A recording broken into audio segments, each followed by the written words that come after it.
from the WMSV television studios at the College of Mount St. Vincent. This is Channel 8 News. Good afternoon, and thank you for tuning into WMSV TV. Alongside Kerry Drake, I'm Michelle Ross, and here are today's top news stories. After writing Facebook comments about obesity, fit mom Maria Kang was banned from the social media website. Kang first gained headlines when she posted a photo of herself with her six-pack abs in a sports bra and shorts with her children earlier this year, captioned, "What's your excuse?" The photo caused great controversy as many mothers across the nation were offended. But what Kang had stirred up last week was writing a post about the positive attention an online group has been receiving displaying plus-size women in lingerie, that is what real women look like. Kang said people made her feel bad about posting a picture with her and her children, while she fears the media coverage of the lingerie group was normalizing obesity. The post was flagged by a reader, and Facebook removed it, calling it hate speech. The post read, "We need to change the strange mentality we are breeding in the U.S." Facebook then said the post was taken down by mistake and revived Kang's access to the site.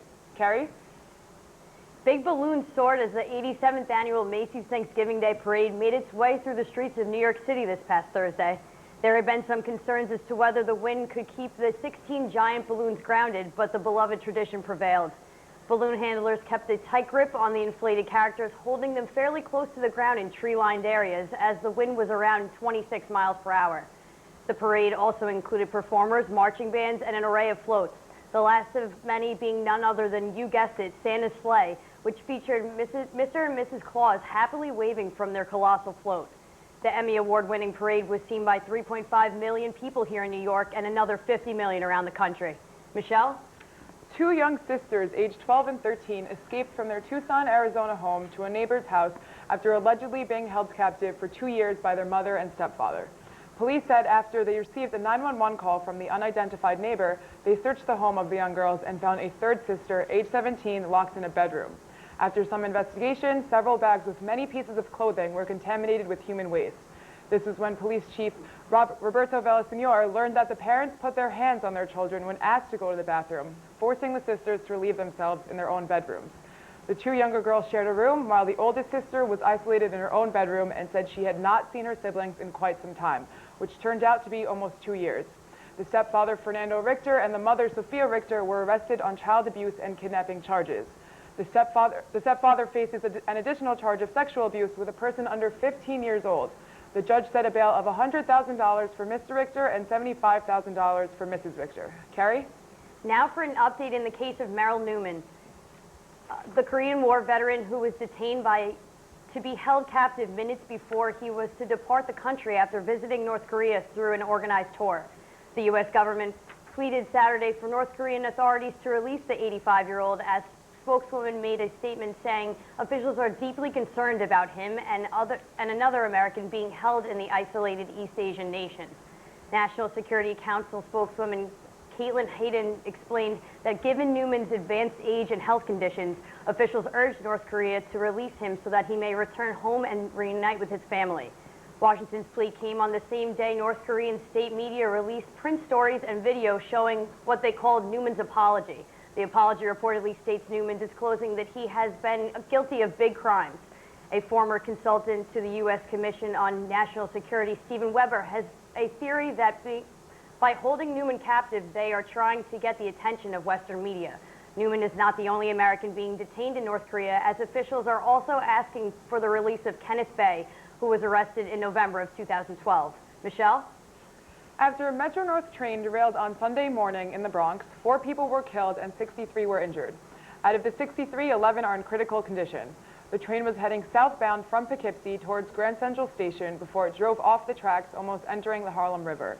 New York Governor Andrew Cuomo said that this is obviously a very tragic situation and that the first order of business is to care for the people on the train. All 7 cars of the train were off the track. This is the second time in 6 months that Metro-North has had a train come off its tracks, but the first time that any passenger has passed away in its 31 years of history. Officials are expected to be on the scene investigating from 7 to 10 days.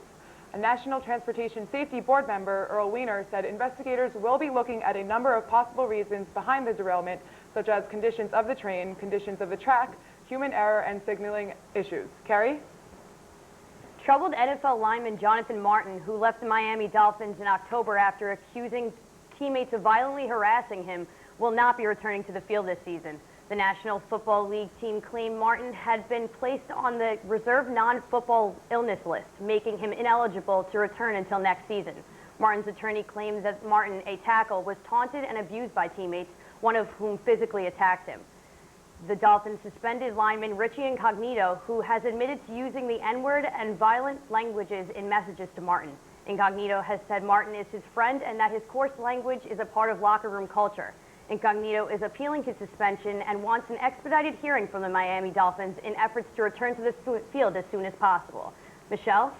In order to seek natural alternatives while avoiding chemotherapy, a 10-year-old Amish girl, Sarah Ershberger, and her parents have left their Ohio home.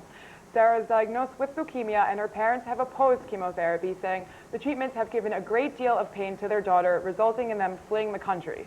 They have been fighting the Akron Children's Hospital in court since July after stopping treatments while the hospital was trying to gain temporary guardianship over Sarah to make medical decisions over her parents.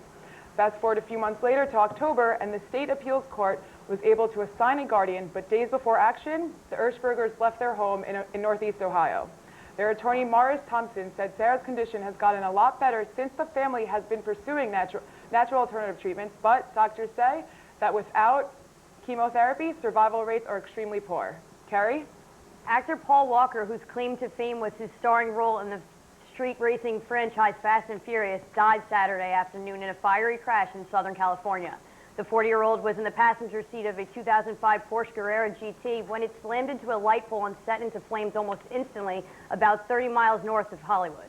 The Los Angeles County Sheriff's Office confirmed that speed was a factor as the 45-mile-per-hour speed limit sign attached to the light pole was knocked down by the Porsche. The driver, identified as Roger Rodas, also died in the crash. The families are said to be gathering dental records for means of identification as the bodies are too perished for use. Walker and Rodas had planned for Saturday to be a day devoted to helping victims of Typhoon Haiyan in the Philippines. Walker's charity is described as a network of professionals with first responder skill sets who accelerate relief efforts when natural disasters strike. At the time of his death, Walker had been working on the 7th film of the franchise, due out next year. Michelle? After working at a high-end restaurant for 12 years, Chef Jeff and Sorge is now working at the Salvation Army Eastside Corps Community Center.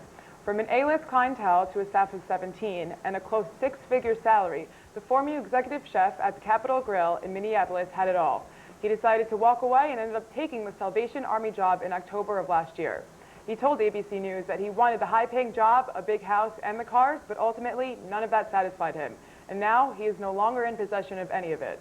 Despite taking an almost 70% pay cut by choice, and Sorge says he is richer than ever and preaches daily about being generous and providing support. A mother at the Salvation Army stated how ecstatic she was over the appearance of the food, which even had a pinch of parsley and real plates instead of the usual plastic. He has brought his 5-star service to help families in need.